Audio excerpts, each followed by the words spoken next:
Back with Gina Prince Bythewood, know. and you started with her years ago with Love and Basketball. Almost 17 years ago. Can you believe it? I can't even believe it. We're good friends, and we made something that we're both very proud of in Love and Basketball, and we wanted to work together and tried many times, but it just never happened. And this was just kind of the perfect opportunity to come together.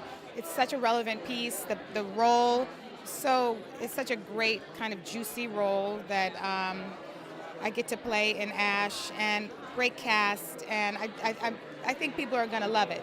So what's the difference between working a 10-part series, because this is just, it's 10 hours, okay? And it's 10 hours. Okay. It's basically like shooting a movie, but it's just 10 hours. You're just shooting more material. So it'll be 10, it is a movie, but it's in 10 segments on TV, and it's good. It's like edge of your seat. It's an edge of your seat mystery thriller.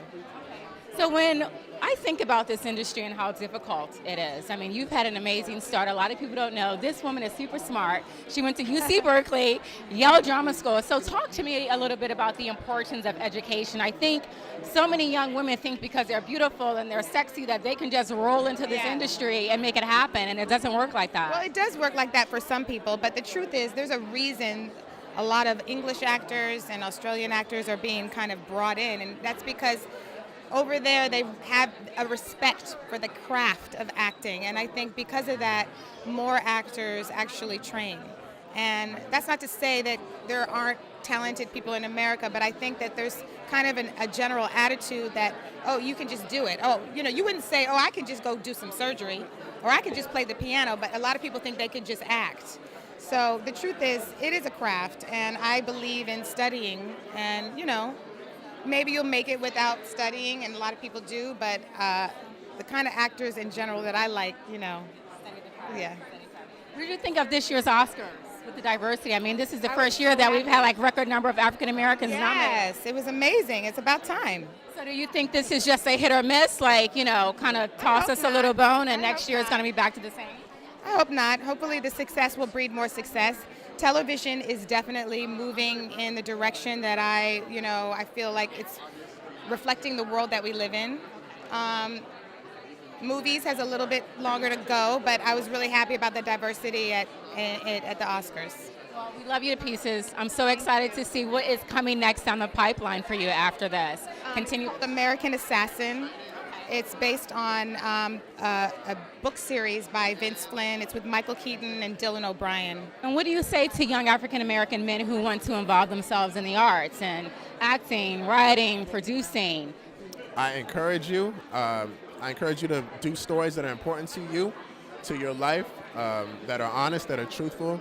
So, I mean, y'all are just too cool for school. So now you're doing Shots Fired, and you bring in Sanaa Lathan. 17 years ago, Love and Basketball. Right. So how did that come about? I mean, we were, as this was being written, we both thought about Sanaa. Who could embody this incredibly complicated, flawed fighter, but still make people care about her? And that was absolutely Sanaa. Sanaa is a dope actor. She's got an innate vulnerability that makes you care about her, and her chops are insane. And we felt privileged to be able to have her embody this character, and we're excited that the world gets to see this side of Sanaa that they haven't seen. This gun violence narrative, it's really imperative that we tell the truth and that we get to see the perspective from every possible lens. Exactly. So talk to me a little bit about your character. Okay. I play a character named Alicia Carr, who's a mother whose 18-year-old son is shot by a police officer.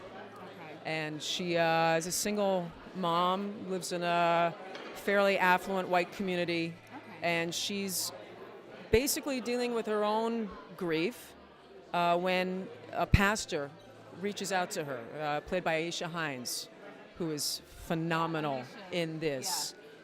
And she introduces my character to another mother who lost her child, played by the incredible DeWanda Wise, these two women are my spirit guides right now.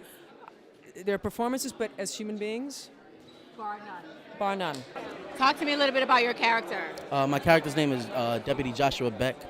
He's a young deputy in the police force, and he's just a young cat who's kind of caught up in the middle of this the shooting of this white teen, and you see how he deals with it and how his different worlds pull him apart. Being a young black man, being a police officer, being a father, how all of these different things kind of tug at him and cause him to do certain things. What is your advice to young men who are involved in gun violence, who feel like they don't have an outlet, that they don't have any help, that they don't have any resources, and that the only thing that they can resort to is gun violence?